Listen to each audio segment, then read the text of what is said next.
Lelo panyasa voice box tafuna tibweretsereni mawu a Captain Bonzi. Captain Bonzi akuti iyayi lero lokuti mufunse Malawi aliyense kuno ku Malawi kandi pa WhatsApp group kandi mmesikamo kandi kuchalichi akuwuzani kuti ine chipani changa ndi chowinawina kupatiziraponso ayimusi pamene akumakhala kulankhula kuti ayi boma ndi lomweli kwafunsa DPP akuwuzani kuti ife boma tatenga kale kumfunsa wa UDF wa Ford wa UTM aliyense akumakometsera chipani chake ndipo aliyense akukhulupirira mosapsatira mosafoka kuti ife chipani chathu tatenga kale boma mu 2025 koma chilungamo chake nje kuti palibe chipani kuno ku Malawi chimene chili cha mphamvu ku opposition chimene chingathe kugwetsa boma la MCP kupatulapo chipani cha Democratic Progressive Party DPP kumenekotu ndikuganiza kwa a Captain Bonzi ndipo modi amene akupereka zifukwa zake zimene iwo wakunena kuti ayi era nonsenu mukhoza kumalankhula kuti zipani zanu zikhoza kuwina koma chilungamo chake mukuchidziwa kuti ayi tukomatuka chipani kathuka palibe kumene kakupita chipani chimene chikuopsa pano pa Malawi ndi chipani cha Democratic Progressive Party motsogozedwa ndi Arthur Professor Peter Mutharika. Leti limodzi kuinavota Captain Bonzi akuti bwanji pa nkhani imeneyi lero pa Nyasa Voice Box. Tibwere pa chilungamo ndale mmene zikuyendera pa dziko la Malawi. Tili muno magulupu azipani zambiri. Gulupu lisira zipani chimodzi ndi gulupu la zipani zambiri. Nthawi zina tikamanama tizidziwanso kunena kuti nthawi zina chilungamo chimazanena chokha olo chibise.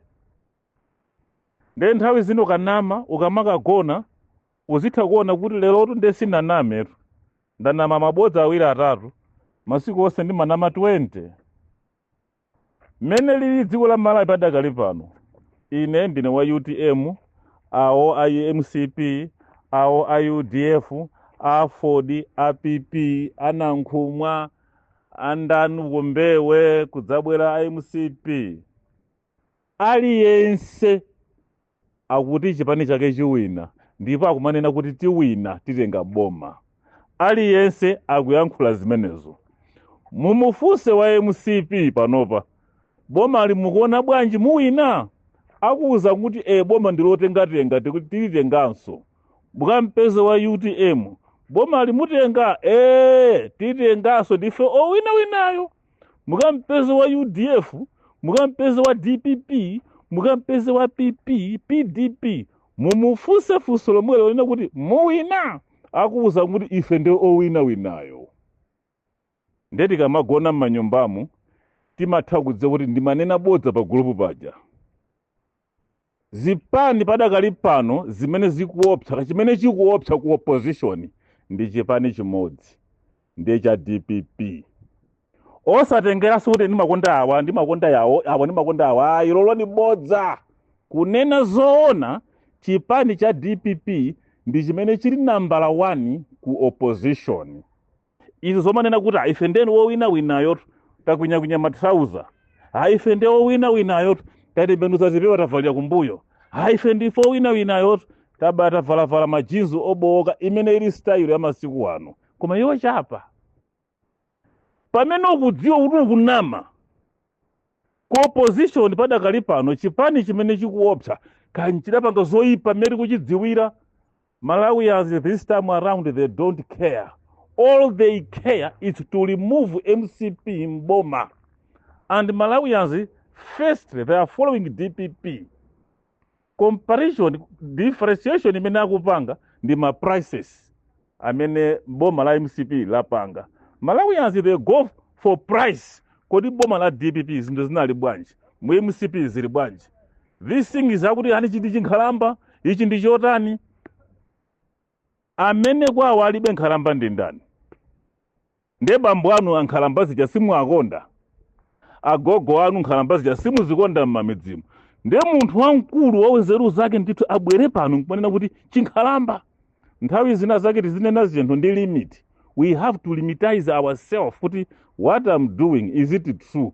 Or I'm just saying this by anger? Let's tell the truth. DPP is next in government. Whether you like it or not, take it and keep it by yourself. Work with it. Uzenda nacho chimenecho. And chipani chimene chili threat ku Malawi Congress Party. The DPP. They don't care about the rest. all their mind and their threat afraid for, it's a DPP. That you should know. Izi zomazipisa chalachi nkumaona ngati kuti ndi udolo tikuziputitsa tokha.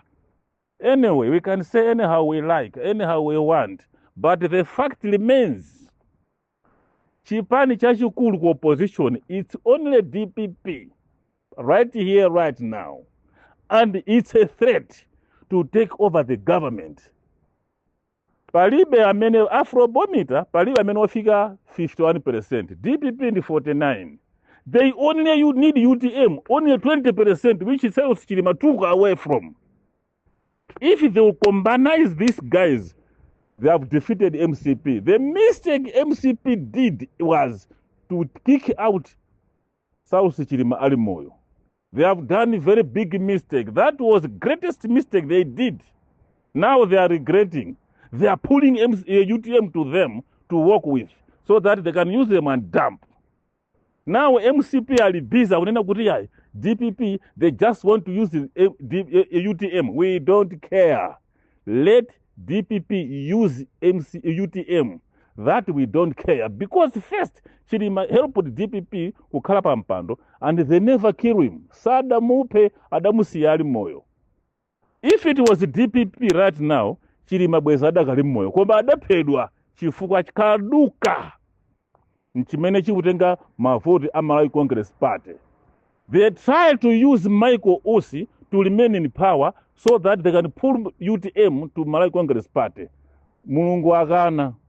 Now they are just kakasirate now. They don't know what to do. Now, tizipani tingono fe, tili busy, titenga boma. Tiwina boma, ife ndo winayo. Buku zipanga nchala. Mugamagona manyumbamu, the truth you know that we are foolish ourselves. We are just fooling ourselves. We are doing campaign without votes. Palima campaign, you can just campaigning yourself. Right now, Malawians maganizo wao, alipa DPP. 49% mwaiwo okay, take it or leave it. That I don't care. Mutani, the truth remains. Pada kalipano, if you look around, chipani cha DPP, chimene chikuopsa. Kodi chipani cha MCP, chikuopa UTM, chipani cha MCP, chikuopa UTM, kuti chikapita ku DPP. Chipani cha MCP, si chikuopa UDF, si chikuopa Afford, si chikuopa PP, PAOK, ayi. MCP panopa, ikuopa DPP, komaso UTM, kuti nanga UTM kapita ku DPP. Tienda tichoka mboma mosavutika, tienda mwamyamya. Koma tili busy enafe, azimani zing'ono mazinamiza. Hai tiwina. Buma lake lili. Ilili. Learn to tell the truth. Kodi ndamai watu adani namiza. Kapene leba mpanga ndimanda namiza.